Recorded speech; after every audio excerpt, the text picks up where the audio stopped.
Hi guys, today a serious topic about localizers and their influences on the manga industry. A short wrap up. A localizer is someone who adapts a product for use in a particular country or region. Many media can be localized in that way. Video games, anime, manga, you call it.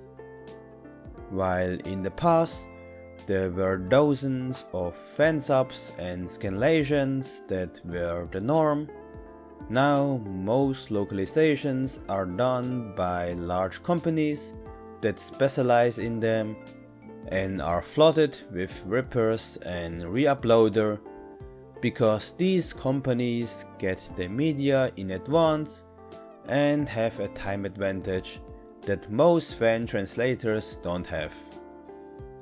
But this does not mean that scanlations are extinct, quite the opposite. While many certainly enjoy the convenience of such large localizers, being able to easily consume most media, there are also many loud voices expressing their displeasure that these very localizers put their own political and social aspect in the translations and deviate from the original meanings intended by the authors. Many localizers argue that by making these changes, they are, in quote, adapting the medium for the West, and thus a direct translation is less suitable. In short, they claim that they know better what is good for us than the author himself. That is why it is all more ironic that previously such localizers shamelessly steal the works of scanlators, often even copying them one-to-one, not even bothering to change them.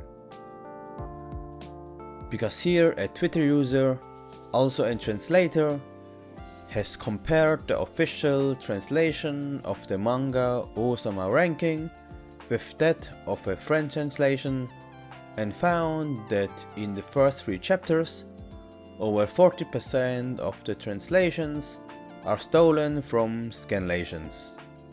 Many texts are taken over completely or with only slight changes. Now, some might think that many of the text simply allowed clear translations and that this is probably only an exception of the following chapters.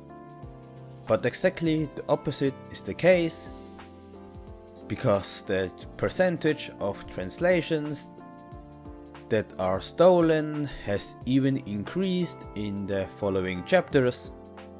The first volume contains about 2/3 of stolen translations. Meanwhile, both the publishers as well as the translation service provider has apologized for this, and that these chapters will be retranslated. But after this whole debacle shows again clearly the incompetence and arbitrariness of the localizers to change works of others at will or steal, so that, in my opinion, it would often be better to consume the fan translations and buy the original physical copy to support the author directly, instead of that the money mainly lands with the localizers. But that's from me. Subscribe for more videos. See you next time.